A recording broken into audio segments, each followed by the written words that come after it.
Assalamualaikum warahmatullahi wabarakatuh. Di sini saya akan menjelaskan tentang tugas kecerdasan buatan atau AI. Di sini saya mengambil tentang makalah sistem pakar deteksi penyakit hati atau liver dengan metode Certaini Faktor. Perkenalkan, nama saya Fareja Adyansyah Saputra dengan NIM 2017-53013 dari kelas C mata kuliah kecerdasan buatan. Di sini definisi menurut ahli tentang kecerdasan buatan itu, yang pertama itu ada John McCarthy 1956. Kecerdasan buatan atau Artificial Intelligence ialah memodelkan proses berpikir manusia dan mendesain mesin agar menirukan perilaku manusia. Dan yang kedua, Simon 1987. Kecerdasan buatan atau Artificial Intelligence ialah sebuah penelitian, aplikasi dan instruksi yang berkaitan dengan pemrograman komputer untuk melakukan sesuatu hal yang dalam pandangan manusia adalah cerdas. Dan yang ketiga itu ada Rick and Knight 1991. Kecerdasan buatan atau Artificial Intelligence ialah sebuah studi tentang bagaimana membuat komputer melakukan hal-hal yang pada saat ini dapat dilakukan lebih baik oleh manusia. Dan yang keempat, Winston dan Prendergast 1984. Kecerdasan buatan atau Artificial Intelligence adalah sebuah mesin yang lebih pintar, lebih bermanfaat, dan dapat memahami apa itu kecerdasan. Dan yang kelima, Simon dalam Kusrini 2006. Kecerdasan buatan atau Artificial Intelligence atau AI merupakan kawasan penelitian aplikasi dan instruksi yang berkaitan dengan pemrograman komputer untuk melakukan sesuatu hal yang dalam pandangan manusia adalah cerdas. Untuk selanjutnya, kecerdasan buatan berasal dari kata Artificial Intelligence yang mengandung aturan dan kecerdasan. Kecerdasan buatan merupakan salah satu bagian ilmu komputer yang membuat agar mesin dapat melakukan pekerjaan seperti dan sebaik yang dilakukan oleh manusia.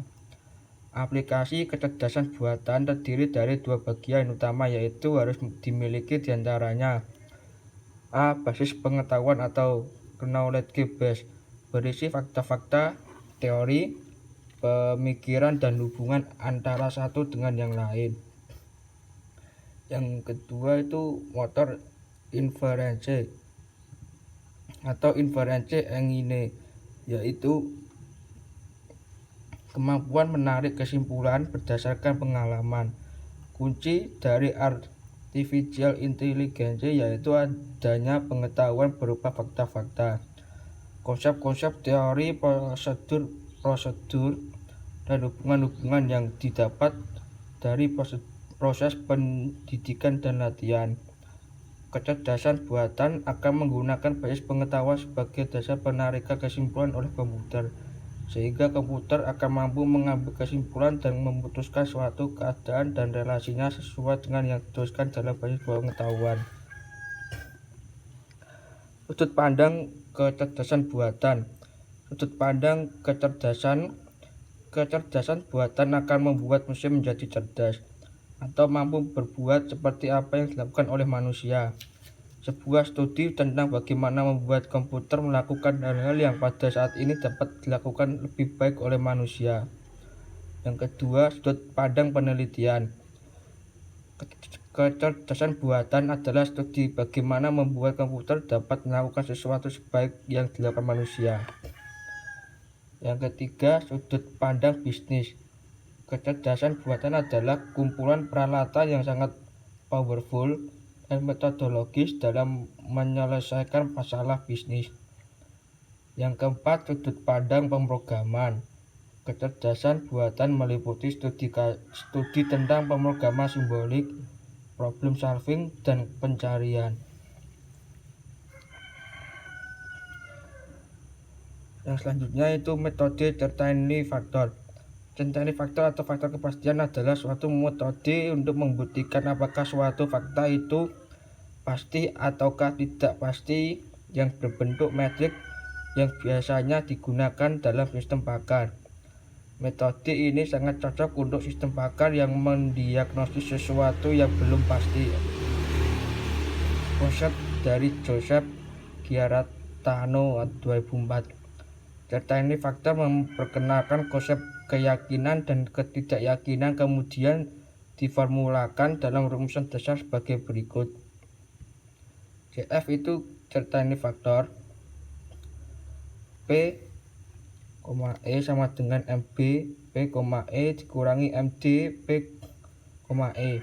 Untuk keterangan itu CF certainty factor, dan MB itu measure of belief, MD measure of disbelief, dan P probability, dan E evidensi peristiwa atau fakta. Dan saya akan menunjukkan soal untuk metode certainty factor.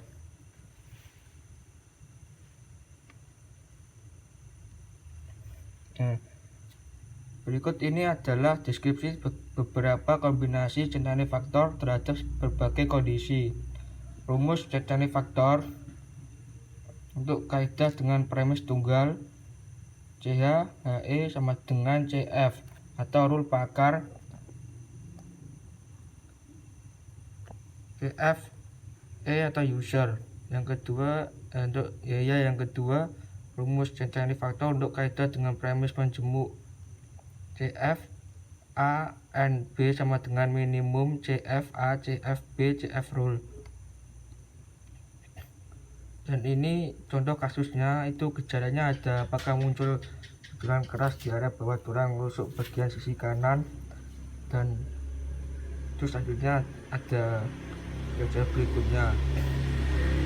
Untuk keterangan dan nilai user, sangat yakin itu nilai user 1, dan yakin itu nilai user 0,8, cukup yakin 0,6, sedikit 0,4, tidak tahu 0,2, dan tidak tahu 0. Untuk penyelesaian bisa dilihat di layar. Dan langkah awal adalah pemecahan rule dengan premis atau ciri majemuk menjadi rule dengan premis ciri tunggal seperti berikut. Bisa dilihat di layar. Dan untuk menentukan nilai CF pada pakar untuk masing-masing premis seperti ini. Kemudian dilanjutkan dengan penentuan CF user, misalkan user memilih jawaban sebagai berikut.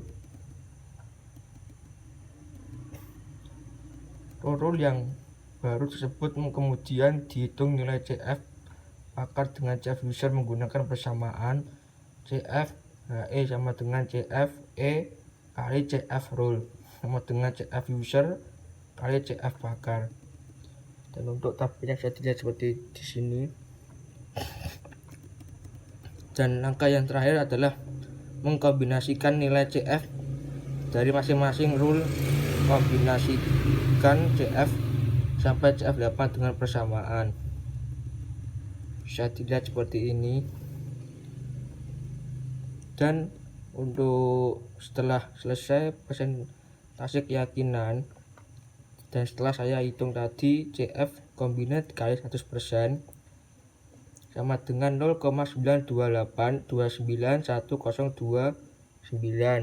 dikali 100 sama dengan 0,928291029%.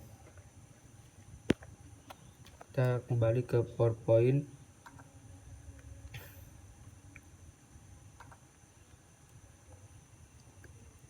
Untuk kelebihan metode certainty factor adalah metode ini cocok dipakai dalam sistem pakar untuk mengukur sesuatu apakah pasti atau tidak pasti dalam mendiagnosis penyakit sebagai salah satu contohnya. Perhitungan dengan menggunakan metode ini dalam sekali hitung hanya dapat mengolah 2 data saja sehingga keakuratan data dapat terjaga. Untuk kekurangan metode determinis faktor adalah ide umum dari pemodelan ketidakpastian manusia dengan menggunakan numerik. Metode determinis faktor biasanya diperdebatkan. Sebagai orang akan membantah pendapat bahwa formula untuk metode determinis faktor di atas memiliki sedikit kebenaran.